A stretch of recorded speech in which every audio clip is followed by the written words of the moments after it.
Hello, good morning dear.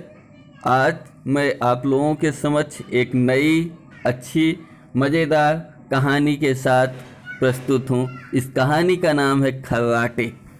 खर्राटे कहानी में छेदीलाल ने खर्र खर्र खर्राटे लेना शुरू किया। उनके ऊपर बैठे सारे मच्छर उड़ गए। छेदीलाल एक व्यक्ति था जिसके ऊपर कुछ मच्छर बैठे हुए थे। ये छेदीलाल महोदय जी हैं। छेदीलाल महोदय यहाँ पर बैठे एक कुर्सी पर खर्र खर्र खर्राटे ले रहे थे, तो उनके ऊपर बैठे सारे मच्छर उड़ गए। लड़ाकू विमानों की तरह वे उसके शरीर के ऊपर मड़ाते हुए, परंतु उसके ऊपर बैठने का किसी के ऊपर साहस नहीं था। कोई भी मच्छर बैठने का साहस नहीं कर पा रहा था। बस लड़ाकू विमान की तरह वो मड़वा रहे थे सर के ऊपर, परंतु उनके ऊपर बैठने का साहस नहीं।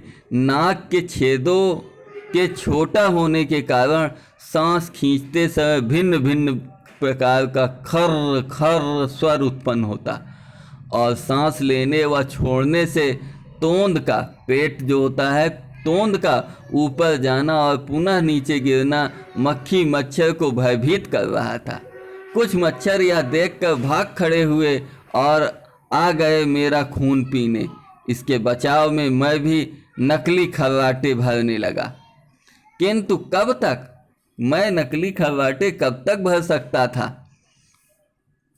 कुछ मच्छर मैं भी नकली खर्राटे भरने लगा, किंतु अब तक मेरे से जाने कि अवश्य ही मेरा खून पीते होंगे। छेदीलाल के खर्राटे रात के सन्नाटे को चीरते रहे, और मच्छरों के काटने के अनेक निशान ऐसे सोकर उठने के बाद उसके अपने मुंह और हाथों पर देखे। छेदीलाल मेरे दफ्तर में ही काम करते थे। दफ्तर मीन्स ऑफिस में ही कार्य करते थे।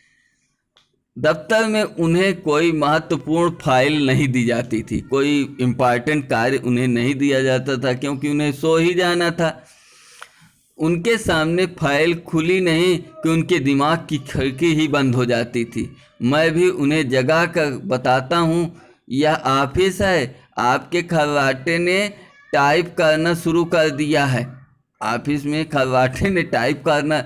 वे मेरी बात बखूबी समझते और मुझे भी शुभ चिंतक मानते हैं। पंडित छेदीलाल मेरे दोस्तों में से एक हैं। कभी कभी उनके खर्राटों का मज़ा लेने के लिए मैं उन्हें रात के खाने पर बुला लेता हूँ। इतना खिलाता हूँ कि उन्हें रात को मेरे यहाँ ही रुकना पड़े। मेरे बच्चों को तो उनसे बड़ा लगाव है। जिस दिन वे घर आ जाते हैं उस दिन उन्हें कॉमिक्स पढ़ने की ज़रूरत नहीं होती। कॉमिक्स एक प्रकार की बुक होती है जिसमें कहानियाँ लिखी होती हैं, तो कहानी की बुक पढ़ने की उन्हें बच्चों को आवश्यकता नहीं होती है। जानबूझकर उनसे गणित का ऐसा कठिन सवाल पूछते हैं कि खुली पुस्तक के सामने उनके खर्राटे शुरू हो जाते। बच्चे खर्राटे की लय के साथ बोलते जाते हैं, काम बंद करो। सब उन्हें मिला बहाना पुस्तकें बंद की, और चाचा छेदीलाल के नाक के छेदों का फूलना और घटना देखने लगते हैं। हाँ, मेरी पत्नी को मीठी झुंझलाहट जरूर है। मीठी किंतु झुंझलाहट, यानी कि ये कैसे आदमी को बुला के लाते हो। एक बार खाना परोसते समय वे सब्जी से भरा बर्तन ले उनसे पूछ रही थी, सब्जी और दूं भाई साहब? उन्होंने उस वक्त 2 बार दोहराया, पहली बार धीमी से, दूसरी बार थोड़ी ऊंची आवाज़ में। अब समझी शायद थोड़ा ऊंचा भी सुनते हैं, मगर यह बात नहीं, कान तो उनके ज़्यादा से ज़्यादा सुनते हैं। उन्हें नींद का झोंका आ गया था, यानी खाते खाते उन्हें नींद आ गई थी छेदीलाल जी को। पत्नी के जोर से बोलने पर उनकी नींद को झटका लगा कि वे अपने आप को नहीं संभाल पाए और आगे की ओर मुंह के बल गिर पड़े। पत्नी के हाथ के डोंगों में उनका मुंह ऐसे डूबा मानो सारी सब्जी एक साथ खाना चाहते हैं।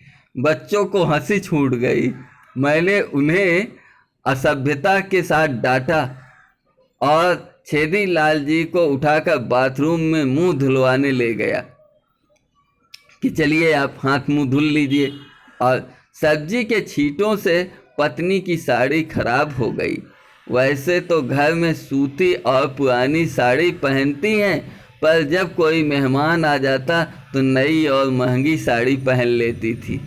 पत्नी तो उनकी खराब हुई साड़ी पर ड्राई क्लीनर के पैसे उन्होंने इस माह मेरे जेब खर्च से कम कर दिए। यानी कि ड्राई क्लीनिंग करवाने के लिए साड़ी को जो खर्च लगेगा वो मेरे जेब खर्च से निकाल लिया गया कि अब इतना पैसा और कम तुम्हें मिलेगा। क्योंकि छेदी लाल जी मेरे दोस्त हैं ना, मेरी वाइफ के थोड़ी ना। बाद में छेदी लाल जी से ही पैसे उधार ले महीने के कुछ दिन काटे मैंने, वेतन मिलने पर लौटा दिए। छेदी लाल जी का शुभ चिंतक होने के कारण मुझे उनका पक्ष लेना ही पड़ता है। कुछ दिन दफ्तर में लंच के समय उनके बारे में चर्चा हो रही थी। बात छेदी लाल के खर्राटे को सुनकर शुरू हो गई। श्याम सिंह बोला, इतना अधिक सोना भी बीमारी है? मैंने शास्त्रार्थ करते हुए कहा, बीमारी? श्याम सिंह, यह आदमी की विशेषता है, निश्चिंतता है। निश्चिंतता कैसे? उन्होंने पूछा। निश्चिंत आदमी को ही तो नींद आती है। ऐसे आदमी में आत्मबल इतना अधिक होता है कि वह चिंताओं को परास्त कर निश्चिंत हो सकता है।